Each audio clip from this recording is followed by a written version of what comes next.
For a closer look at this issue, we're now joined in studio by constitutional law expert Professor Shadrack Gutto. Professor Gutto, welcome and thank you for joining us. Now, Prof, the EFF has done it again by staging another dramatic walkout from Parliament. On the instruction of party leader Julius Malema, what do you make of the unfolding situation in Parliament as we speak? I think it is sad. Sad because Parliament is drawing to itself really focus on whether it is a Parliament which is in a multi-party democracy and is pushing the agenda of multi-party democracy. The EFF are raising that issue in what they are submitting to the committee today. But at the same time, I think there should be reflection on the part of the other members of the committee who are really from the ruling party to say, are we going to see not just justice done, but justice being seen to be done? And I think that's where both sides are really putting us in a situation where we need to really look at this very, very seriously and look at, is it the ruling party that is really drawing, trying to silence Parliament and make it not to be a really an institution that holds the executive accountable to Parliament, or is it the opposition party here, the EFF, which is simply creating problems? So both of them are on trial. Now, Prof, focusing on the issue at hand, Malema has recommended that the entire hearing by the Parliament's Powers and Privileges Committee be stopped as he believes it is contaminated by the ANC. How so?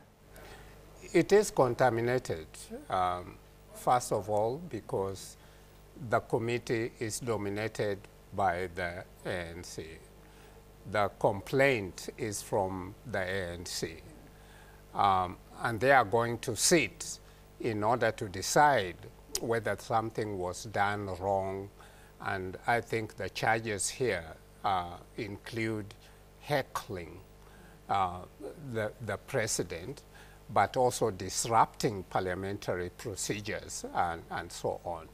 Did they heckle or did they robustly question the president to ask him to respond as the law requires to the public protector's report? That's one side. The other is really when we are dealing with, did they disrupt the proceedings, or did the presiding officer really end the proceedings?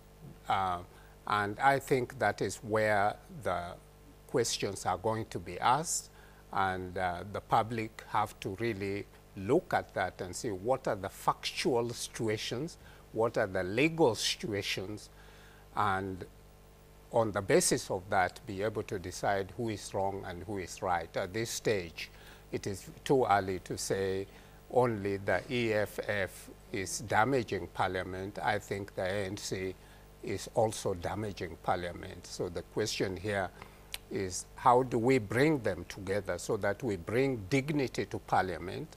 The EFS ought to follow the rules of Parliament. If they want them amended, they should ask for them to be amended. But the ANC should not also abuse power in Parliament using majoritarianism. Majoritarianism doesn't mean you are right. It just means you are a majority and you are steamrolling your power. So I think that we are at a crossroads at this point. Now, how does the staging of a walkout yet again benefit the EFF? Well, at this stage, I think it is up to the Powers and Privileges Committee to decide. Is it going to go on a farcical journey like the one which we have, where the opposition parties did walk away when they were considering the Candlergate report and so on, and that was the opposition parties which were in the committee. Now it is the EFF alone. So I believe that it's very, very important for us to bring dignity to Parliament as an institution that makes the laws but also holds the executive accountable. And that's where the problem is. It is not in the lawmaking part, but in holding the executive accountable.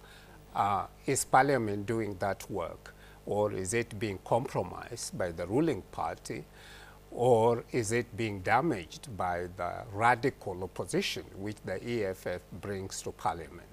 Now, the committee decided to continue without the EFF's presence. How will this affect the outcomes and recommendations?